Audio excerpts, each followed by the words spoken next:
इसके लिए जिस वाणी से नाम जप कर रहे हो यदि झूठ बोलोगे, अरे आश्चर्य होता है, झूठ बोल करके तुम सोच रहे हो हम संभाल लेंगे। नहीं नहीं, झूठ तुम्हारा नाश कर रहा है, तुम्हें पता नहीं। जिस जिह्वा से नाम जप कर रहे हो, अगर नाम का विशेष फल प्राप्त करना है, जल्दी फल प्राप्त करना है, आपको दुखों से बचना है, पाप भस्म करना है, तो झूठ बोलना बंद कर दीजिए। क्या बिगड़ जाएगा आपका? सच्ची बोलने में क्या बिगड़ जाएगा? सच्ची बोलना शुरू करोगे, हिम्मत नहीं रह जाएगी पाप करने की। ये जो पाप करने की तुम्हारी हिम्मत पड़ रही, झूठ बोलने के कारण पड़ रही। नहीं, असत्य संपातक पुंजा, सबसे बड़ा पाप झूठ बोलना। उससे क्या होता है? हर चीज हम छुपाना चाहते, किससे? उस सर्वज्ञ परमात्मा से, गुरुदेव से। नहीं, झूठ नहीं। नाम इसीलिए नहीं चल पा रहा, थोड़ी दिन नाम चलाएंगे छूट जाएगा, क्योंकि आप झूठ बोलते हैं, पापाचरण करते हैं। अगर नाम को चलाना है तो नारायण स्वामी जी कह रहे हैं, पहली बात मौन का आश्रय लीजिए, कम बोलिए, अधिकतर चुप रहना सीखिए, तभी नाम चला पाएंगे। जो कार्य कर रहे हैं आप उस पर ध्यान दें, उस कार्य को एकाग्रता पूर्वक करें, वाणी को मौन रखें, उस वाणी से धीरे धीरे नाम उच्चारण करें। कम से कम 24 घंटे में 4 घंटे मौन का तो सबको अभ्यास कर लेना चाहिए। 24 घंटे में 4 घंटे मौन का। तो ऐसे ऐसे बुद्धिमान हो कहेंगे हम 6 घंटे मौन रहते हैं। कब? बोले जब सोते हैं तब। आप 4 घंटे कह रहे हम 6 घंटे मौन रहते हैं। 24 घंटे में हम 6 घंटे मौन रहते हैं। बहुत बुद्धिमान है। बोले आप 4 घंटे कहते हो, हम 6 घंटे मौन रहते हैं। तो कब आप मौन रहते हैं? बोले जब सोते हैं तो 6 घंटे सोते हैं, मौन ही रहते हैं उस समय। मौन जागृत की कह रहा हूं, 4 घंटे का। नारायण स्वामी के बहुत बड़े महापुरुष हुए, तुम 4 घंटे मौन का अभ्यास करो। ऐसा निकालो 2 घंटे, 2 घंटे करके 24 घंटे में 4 घंटे मौन। उस समय हम किसी से बात नहीं करेंगे, नाम जप करेंगे। कार्य करो, कार्य करने के लिए मना नहीं कर रहे हैं। कम बोलो। आजकल लोग अपनी जीवनी शक्ति को बोलने के द्वारा बहुत नष्ट कर रहे हैं, व्यर्थ की बातें करते रहते हैं। 4 आदमी चल रहे हो, आप पीछे चलिएगा, सुनते, बेमतलब की बातें। नाम जप नहीं होगा, वो डिलीट नहीं होंगी, वैसे ही बनी रहेंगी, अगले जन्म के लिए तैयार हो रहा है। इसलिए नाम यदि सिद्ध करना है, नाम का फल लेना है, नाम का आनंद लेना है, तो वृथा भाषण बंद करो, बेकार की बात बंद करो। जितना कम बोलने से काम चल जाए उतना। सामने वाले को बोलने दीजिए, आप बीच में नाम चल रहा है जी, नाम चल रहा है। जब कोई आवश्यक बात हुई, पवित्र शब्द बोल दिया, नहीं चुपचाप सुनो। उसको लग रहा है कि आप संभाषण करो, मान लो रिश्तेदार है, नातेदार है, मित्र। अब आप व्यवहार में हैं, आप सीधे ये तो नहीं कह सकते हमसे बात मत करो, नहीं, हाँ बात कीजिए, लेकिन आप कम बोलिए, उसको बोलने दीजिए, आप नाम जप कीजिए, जरूरत भर बात कीजिए। बात में भगवान की चर्चा हो तो कोई बात नहीं, अगर प्रपंच की चर्चा है तो बचने की कोशिश कीजिए। अपने संबंधियों, अपने दोस्तों, अपने व्यवहारियों से व्यवहार, दोस्ती, संबंध शिथिल कीजिए, तभी नाम में प्रीति होगी। अगर ये कि अब हमारे दोस्त आ गए हैं तो फिर वो दोस्त छूट जाएगा नाम, अब बातें शुरू हो गई प्रपंच की। धन्य है ऐसी बुद्धि जो प्रियजनों से भी संभाषण केवल भगवत वाक्यों का, अन्यथा नहीं। इसीलिए इस मार्ग को वर्ण करना बहुत कठिन है। एक ऐसा तुम्हारा निवास स्थान होना चाहिए अलग, जिसमें अपने रिश्तेदार, नातेदार, व्यवहारियों का प्रवेश ना हो। आपकी शैया अलग होनी चाहिए। अगर नाम जापक नाम सिद्ध करना चाहता है, नाम का फल लेना चाहता है, नाम निरंतर चलाना चाहता है, तो जिस आसन पर आप बैठते हैं उसी में प्रपंची, विषयी, संसारिक वृत्ति वाले बैठेंगे तो भजन की वृत्ति नहीं बन पाएगी। एक ऐसा, वैसे होते हैं घरों में बैठने वालों का अलग, लेकिन साधन कक्ष अलग होना चाहिए अपना। किसी का यदि प्रवेश ना हो तो आप देखेंगे कि आपके साधन के परमाणु आपको वहां बैठते ही तत्काल विक्षेप रहित करके भजन में लगा देंगे। अगर घर में ऐसा कुछ ना हो तो एक आसन अपना अकेला रखिए, जिस पर आप शयन करें वो आसन केवल आपका ही होना चाहिए। अगर वो सार्वजनिक बैठने के लिए ही है, ऐसी व्यवस्था नहीं, तो आसन समेट कर अपना अलग रख दीजिए और दूसरे आसनों पर बैठा लिए, फिर वो आसन हटाकर जब आप शयन करें तो आपका आसन होना चाहिए। इसका बहुत बड़ा प्रभाव पड़ेगा। कोई भी ऐसा दृश्य या पुस्तक ना पढ़ें जो वासनात्मक हो और प्रभु के नाम से आपको विमुख कर दे। अखबार आदि, समाचार आदि, ये हमारे चिंतन को नष्ट करते हैं। अगर नाम जप करना है, निरंतर नाम स्मृति बैठालनी है, एक घटना कई मिनट तक विक्षेप देती है। ऐसा हुआ, कैसे लोग हैं, अब उसमें तो समाचार ही हो रहे हैं, सैकड़ों बातें हो रही, पेपर है तो सैकड़ों बातें लिखी हैं, क्या क्या, अब वो सब दिमाग में भर गई। इतना व्यसन है किसी किसी को पेपर पढ़ने का, समाचार पत्र पढ़ने का, कि सुबह होते ही वो विरह में रहते हैं कि पेपर आ जाएगा। आया नहीं, मिला तो ऐसी एकाग्रता से पढ़ते हैं जैसे वेदांत चिंतन करने वाला वेदांत चिंतन। चश्मा लगा, चाय रखी, ठंडी हो रही, उससे मतलब बीच बीच में चाय और चश्मा से और पूरे दिमाग में वही। अब क्या करेगा, जो पढ़ा है उसका चिंतन बनेगा, वही बोला जाएगा। अब जहां चार मिले तो तुम्हें पता है, उत्तर प्रदेश में ये हुआ, मध्य प्रदेश में ये हुआ, चर्चा दिमाग। नाम जापक पूज्य श्री नारायण स्वामी कह रहे हैं, अखबार पढ़ना, दुनिया भर की प्रपंच की जिसमें बातें हैं, ऐसे समाचार, ऐसे टेलीविजन देखना, ये तुम्हारे हृदय में नाम नहीं चलने देंगे, तुम्हारी स्फुरणा को गंदी कर देंगे, बेकार का वक्त खराब होगा। इसलिए अगर आपको पढ़ना ही है तो धार्मिक ग्रंथों को पढ़िए, अपने इष्ट संबंधी ग्रंथों को पढ़िए नाम जपने के लिए। किसी को कभी वचन न दें। पांचवा, बहुत बहुत पॉइंट की बात करें, यदि आपने किसी को वचन दे दिया और पूरा नहीं किया तो भजन का फल वहां जाएगा, ध्यान रखना। यही हमसे सब त्रुटियां होती रहती है अपने लोगों से। जाओ आज से बाद वचन दे दिया, हम ऐसा नहीं करेंगे, नहीं करेंगे चाहे मर जाएं। और अपने लोग ऐसे फिसड्डी हैं कि शाम के वचन देते हैं और सुबह फिसल जाते हैं, 2-4 दिन बोलते बहुत चला, फिर फिसल जाते हैं। बोले कसम से आज से ऐसा नहीं करेंगे। तो आप इसको खिलवाड़ न समझे, आपके सुकृत नष्ट हो रहे हैं, वासना आपके सुकृतों को नष्ट कर रही। दूसरा, जैसे आपने किसी से कहा कि मैं शाम के 5 बजे आ जाऊंगा, तो 5 बजने में 5 मिनट कम होने पर आपको पहुंच जाना चाहिए, 5 मिनट ओवर होने पर नहीं, उसके पहले ही आपको ऊपर। यह संतों के जीवन में देखा गया है। समय का बहुत बड़ा जीवन में अस्तित्व है। अगर आप किसी को समय दें, फिर उसमें प्रमाद स्थिति नहीं होनी चाहिए। 5 मिनट पहले पहुंचिए। समय दिया है किसी को तो 5 मिनट पहले उसको इंतजार ना करना पड़े। रात को सोते समय नाम जापक उपासक विचार करें, मेरा नाम किन किन कार्यों में छूटा, मेरे से कौन कौन सा पाप हुआ, मैंने कौन सी आज गलती की जो नहीं करना चाहिए, और उसे डायरी में नोट करें। नारायण स्वामी कह रहे हैं दूसरे दिन सावधानी पूर्वक वो गलतियां ना होने पावे जो हमने आज की। जब उपासक सत्य बोलना स्वीकार करता है तो उसके हृदय में डर जागृत हो जाता है। ध्यान रखना, डर ये माया के द्वारा प्रेरित है।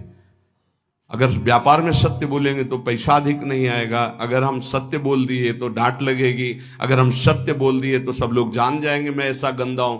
सच्ची मानिए, सत्य बोलने का नियम ले लीजिए, आप निष्पाप हो जाएंगे, आप महात्मा बन जाएंगे अंदर से। कोई भी पापाचरण आपके जीवन में नहीं रह जाएगा। भगवान का नाम सत्य है, उस नाम को चलाने के लिए झूठ बोलने वाला नाम को कैसे चला सकता है। सत्य बोलने से यदि तुम्हारा नुकसान हो रहा है तो तुम सह जाइएगा। नारायण स्वामी कह रहे हैं उससे बड़ा लाभ आपको श्री भगवान प्रदान करेंगे। आप सत्य बोलिए। आजकल भगवान पर विश्वास नहीं, इसलिए झूठ पर विश्वास है। कलयुग की ऐसी प्रेरणा है कि सब झूठ बोलने लगे हैं। कोई डरता ही नहीं झूठ बोलने में, पूरा का पूरा। जैसे नहीं कहते कुछ तो सत्य होगा, ऐसे ऐसे महानुभाव हैं कि 100% झूठ बोल जाते हैं, 100%। धन्य है मोबाइल जो झूठ बुलाने में बहुत प्रवीण है, बहुत प्रवीण है। अरे भाई हम नहीं मिल सकते, आज हमारा मन नहीं है, खत्म खेल हो गया, सत्य बात है, नहीं मिल सकते आपसे, मत उठाओ फोन। अगर तुम्हें झूठे ही बोलना है तो फोन क्यों उठाओ? नहीं बोलेंगे, नहीं उठाएंगे तो समझ जाएगा कि उनकी रुचि नहीं। ये झूठ क्यों बोलना, सत्य बोलो। झूठ से यदि आप बच गए तो आपके जिह्वा पे नाम निरंतर चलने लगेगा। ये झूठ ही नाम नहीं चलने दे रहा। असत्य आचरण, छुपाने की वृत्ति, असत्य भाषण, ये नाम में प्रीति नहीं। किसी को भी फुसलाने के लिए झूठ मत बोलिए। सत्य बोलने का अभ्यास कर लिए तो पापी जीव भी महात्मा बन जाए। सत्य आवश्यक है। एक बड़े कागज पर ऐसी जगह लिख के रख लो जहां तुम उठते बैठते देखते हो कि मुझे सत्य बोलने का नियम लेना है, झूठ नहीं बोलना है। सत्य साधन कर लो, फिर देखो नाम कैसे चलता है। तपस्या, बड़े बड़े पुण्य, बड़े बड़े तीर्थ स्नान उतना पवित्र नहीं करेंगे जितना सत्य बोलने से होगा। पर बहुत कठिन है इस समय सत्य बोलना। मतलब बात बात पे असत्य का ही वर्ताव हो रहा है, असत्य का अच्छा, ये कोई संसारी आदमी में नहीं, कुछ ऐसे होंगे जो सत्य की वार्ता करते नहीं। प्रायः क्या जाता है, झूठ बोलने में बोल दिया और सामने वाला राजी हो गया, हम निकल गए। लेकिन सत्य ना होने के कारण आप में सत्य आचरण, सत्य स्वरूप भगवान का नाम, भगवान को कहा गया सत्य नारायण, वो नाम नहीं चलेगा।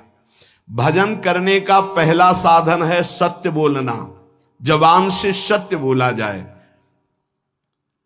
और भजन की संख्या प्रारंभ में जरूर लेनी चाहिए।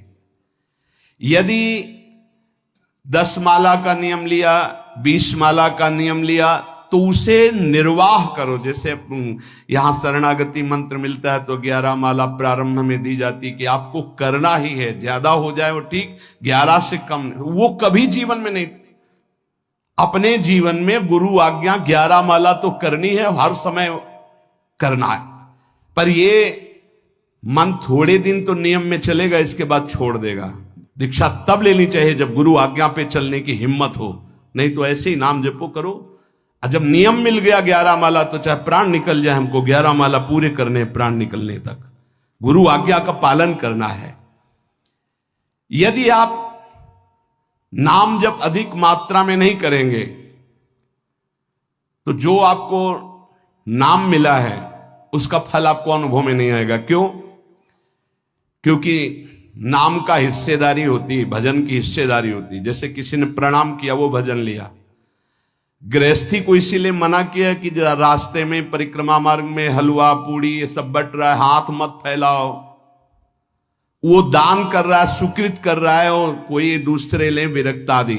आप अपने भूख मिटाने के लिए 4 रुपया के चना लेके भले पालो, लेकिन दूसरे के द्वारा दिया हुआ हलवा मत पाओ। यहां धाम आए हो, भगवत कमाई करने आए हो, यहां नाम जप करो, कष्ट सहकर परिक्रमा दो। हो सके 4 रुपए की वस्तु लेकर के आप पशु पक्षियों को पवा दो, किसी एक का पेट भर, तुम मत पाओ दूसरे का। तुम चाहो तो उपवास कर सकते हो, या प्राण पोषण के लिए रूखा सूखा थोड़ा खा लो। ये दूसरे के आराम से धाम में हम आए 2-4 दिन खूब खाए पिए नहीं, भागीदारी हो जाएगी तुम्हारे पुण्यों की। वहां ऐसे फ्री नहीं है कुछ। भजन का भागीदार राजा भी होता है, जिसके राज्य में रह रहे हैं। जो अन्न देता है वो भजन का, जो वस्त्र देता है वो भजन। इसीलिए गृहस्थ को कहीं कुछ भी स्वीकार नहीं करना चाहिए, ये बहुत ध्यान रखें। अगर आप कहीं तीर्थ साधु आश्रम कहीं जाते हैं, कोशिश कीजिए कि किसी से सेवा ना ले, और अगर सेवा ले तो उसके अनुसार फिर अर्थ दे दे। अगर आपने वहां भोजन पाया, पानी पाया, तो उसके अनुसार सोच ले कि अगर हम इतना खरीदते तो कितने का मिलता, वो दे दिया तो आपका भजन बच गया। कभी आपको कोई प्रणाम नमस्कार करे, तत्काल बराबर प्रणाम करो। किसी को अपना भजन का हिस्सेदारी नहीं, सबका मंगल हो। ये भजन जितना बढ़ेगा तो आपको भगवदाकार कर देगा। दिन रात 24 घंटे में 21,600 श्वास चलती है। 21,600 श्वास में 6 घंटा तो सोने के चले जाते, उसमें तो चेतना नहीं रहती। अब हमको अगर 21,600 नाम हमको जपने को मिल जाए तो हमारी हर श्वास सार्थक हो जाए। जो हम 5-6 घंटा सोते हैं उसमें जिनका अभ्यास है तो बात अलग है, नहीं तो वो व्यर्थ जाती है। तो हमें एक श्वास में कई नाम जपने का अभ्यास करना चाहिए, जिससे 200 माला फेरने पर ये 21,600 श्वासों की गणना पूरी होती है। अगर हम 200 माला का नियम ले तो इतना हो सकता है। तो हमें लगता है अगर हर समय माला नहीं ले सकते तो श्वास वाली माला बहुत अच्छी रहती है। श्वास में 4 बार खींचो, 4 बार नाम लेते हुए छोड़ो। दूसरा साधन, एक छोटी माला ले ले, जो आजकल तो काउंटर चला है। काउंटर में ज्यादा सुविधा संसार के क्रियाओं में रहने वालों को होती कि किया अपनी जेब में डाल लिया। तीसरा साधन वो बहुत कठिन है, मन की वृत्ति से नाम जप करना। माला, श्वास और मन की वृत्ति, उसमें श्वास की भी गणना का ध्यान नहीं रहता, उसमें केवल चिंतन होता है, चल रहा है। पर ये आखिरी स्थिति होती, इसी के बाद वो परिपक्व अवस्था को होता है। जिह्वा से धीरे धीरे नाम उच्चारण करते हुए ये पहला अभ्यास है। प्रारंभिक को एकदम मानसिक में नहीं पहुंचने की चेष्टा करनी चाहिए, 2-4 नाम के बाद मन प्रपंच में फंसा देगा। दूसरा अभ्यास कंठ से में, जैसे हम जिह्वा से राधा वल्लभ श्री राधा वल्लभ श्री राधा वल्लभ श्री, इसे वाचिक जप कहते हैं। मंत्र नहीं होगा, ऐसे नाम होगा।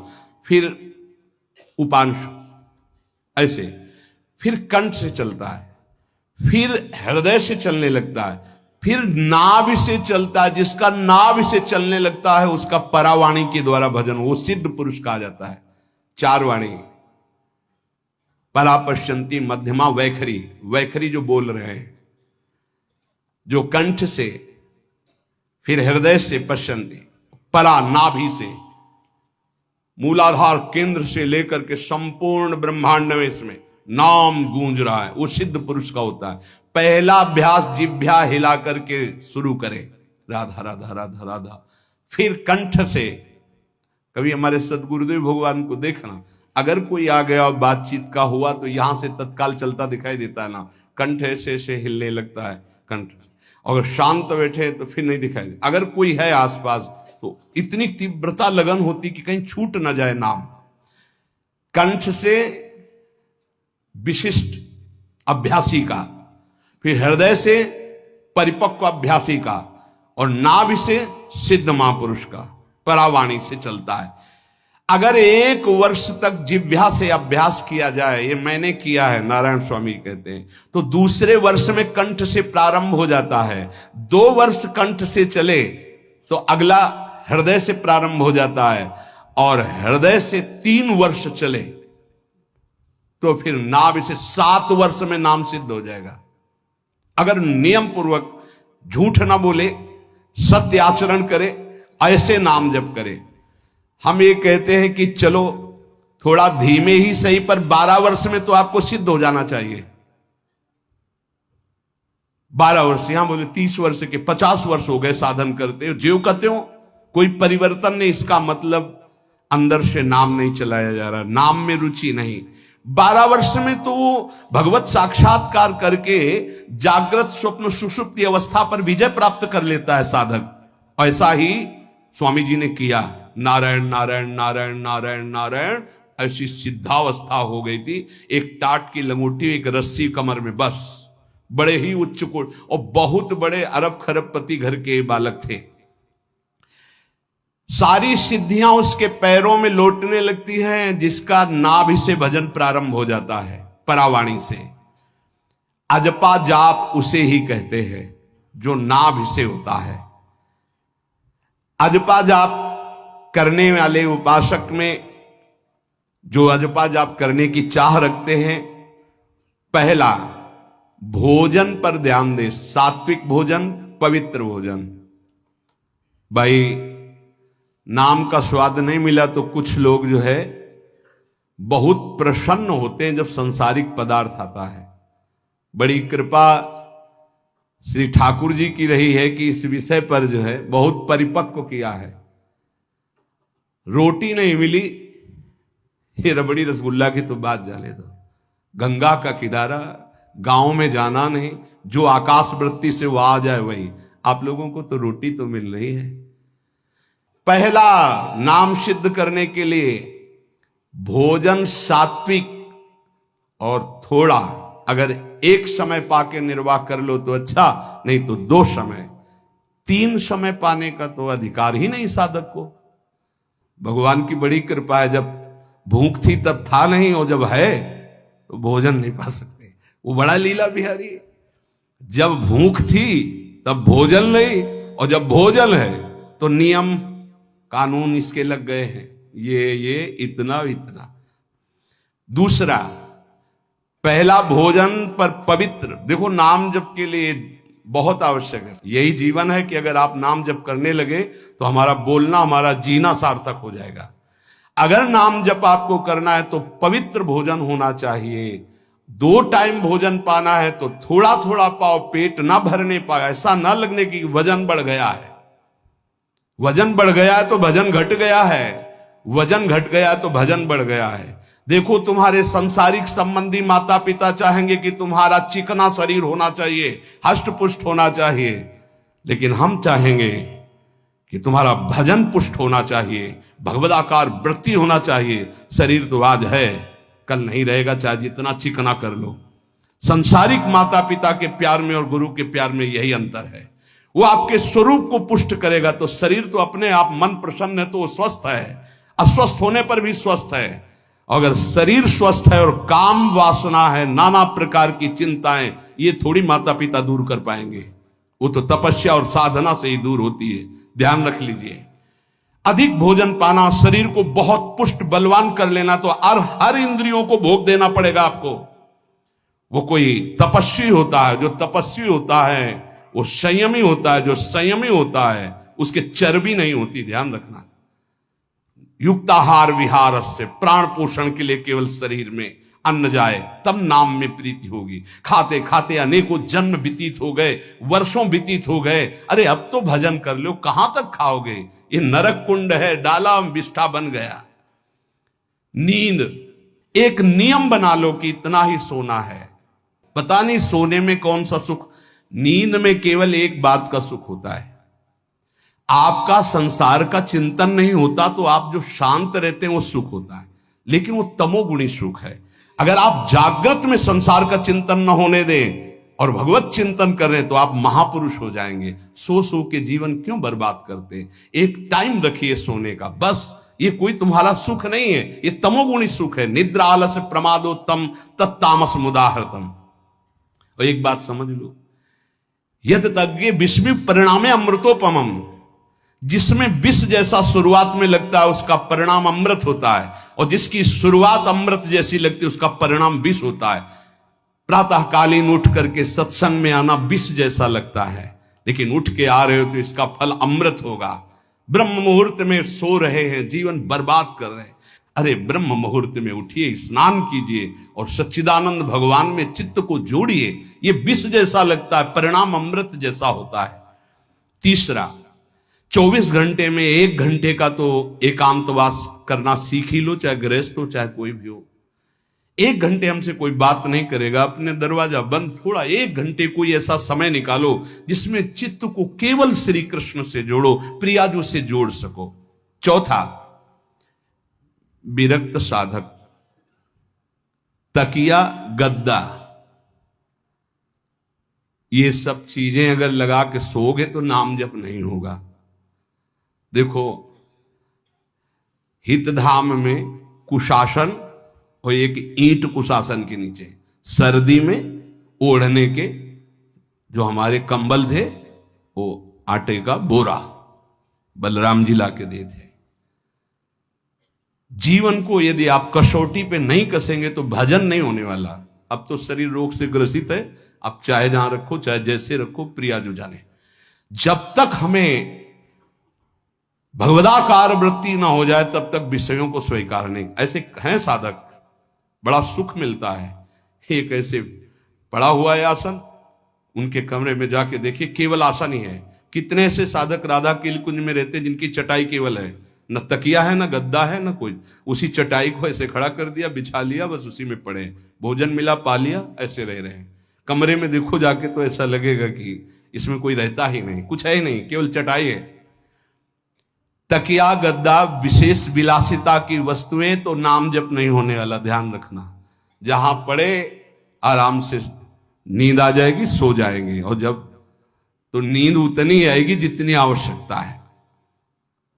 भजन का खजाना तिजोरी में रखें, कभी किसी से बताएं नहीं कि आपका भजन कितने माला कितना होता है। पूज्य नारायण स्वामी जी कह रहे हैं, भजन को खजाने में रखने का मतलब है लूटने वाले डाकू माया भेजती है, काम क्रोध लोभ मोह मद मत्सर आदि,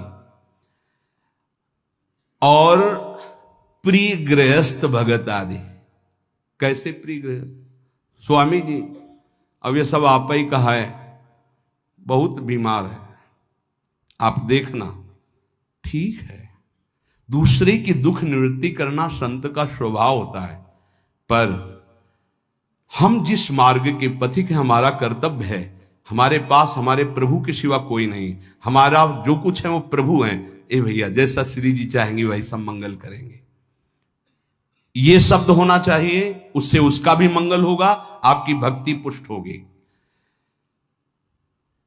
कभी भी जो गृहस्थ में भजन करता है, किसी भी तरह का किसी से भी कोई प्रतिग्रह ना ले। नहीं ले लो, ये लो ही बढ़िया है, रख लो। नहीं महाराज, हमारा ये मार्किन का गमछा ही काफी है हमारे लिए।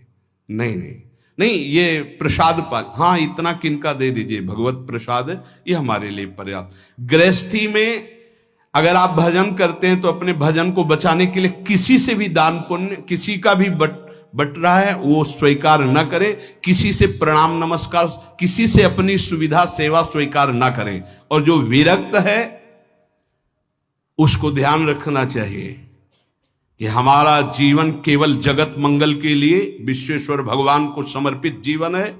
ना हम किसी को शाप दे सकते हैं, ना किसी को वरदान दे सकते हैं। सेवक स्वामी की इच्छा को देखता है, ऐसा ऐसा, हाँ प्रियाजू की जैसी इच्छा होगी वैसा। नहीं, आप ऐसा नहीं, प्रियाजू का बस जबान से कभी ना किसी के प्रति शाप का, और ना हरिराम व्यास जी ने कहा है कि शाप और वरदान हमारे स्वामी की, तो हमें हर बार में यही बोलना है, जैसी प्रियाजू की इच्छा, जैसी श्यामाजू की इच्छा। नहीं, आप कुछ कह दीजिए तो राधा राधा राधा, नहीं कैसे मंगल होगा, आशीर्वाद दीजिए राधा राधा राधा, बहुत संभाल के। महात्माओं को इस बात में सावधान रखना चाहिए कि ये माया ममता का रूप धारण करके तुम्हारी तिजोरी को खाली कर देगी। खजाना लूटने के लिए माया बहुत अनुभवी महापुरुष है, सेवक के रूप में आती है, खास सेवक बनकर।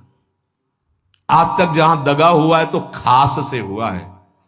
जब वृक्ष कटने लगे तो आपस में बात की, भाई ऐसा कौन आ गया जो हमें काट सकता है? बोले हमारा कोई मिल गया। तो कुल्हाड़ में जो बेंट है ना, बोले मिल गया कोई हमारा। खास बन करके आती है माया, सेवक सेविका रूप लेके। बहुत अनुभव की बात महापुरुषों की, मान लीजिए विरक्त जनों के लिए खास बात है। सेवक सेविका रूप रख करके माया आएगी। इसके बाद अगर आपने स्वीकार किया, फिर तुम सेवक होगे, वो स्वामी होगी। समझ रहे हो? बहुत अंदर से इस बात को समझ लीजिए।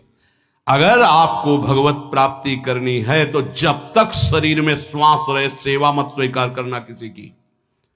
कपड़ा धुलाना, खाना पीना, भीख मांग के खाओ, भिक्षा अन्न।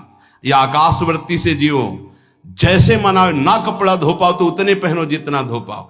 किसी को अपनी सेवा में प्रवेश मत होने दो। अपने शरीर की सेवा, अपने जीवन की सेवा जब तक श्वास है तब तक स्वयं करो, नहीं तो तब लग जोगी जगत गुरु, जब लग रहे निराश, जब आशा मन में भई, जब गुरु और जोगी दास। इसलिए होश में परमार्थ के पथिक को कभी किसी की सेवा नहीं लेनी चाहिए, कभी किसी को सेवक नहीं बनाना चाहिए। भगवत भाव से नेकी कर दरिया में डाल, उपदेश दे दिया, चल अपने मार्ग में।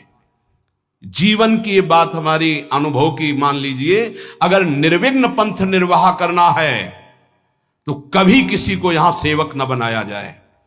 सेवक सेविका के रूप में स्वीकार करने वाले साधु का हृदय आग की तरह जलने लगता है। जो जिंदगी भर निश्चिंत और निर्भय रहा, उसे भयभीत और चिंता युक्त होना पड़ता है। अपने भजन को खास तिजोरी में रखे, अपने में जो सिद्धियां जागृत हो कभी प्रकट ना होने दे, उनका कभी प्रयोग ना करे। एक एक शब्द पर ध्यान देना, उसी को भगवत प्राप्ति होती है जो अपनी सिद्धि को प्रकाशित नहीं करता। ये माया त्रिशंकु की तरह लटका देती है, न स्वर्ग में न भूमि में।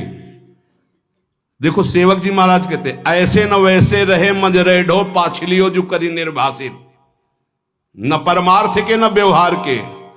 ये गांठ बांध लो, हाथ जोड़ के कह रहा हूं, सेवा के भाव से माया प्रवेश करती है और स्वामी भाव को रौंद करके सेवक बना लेती है।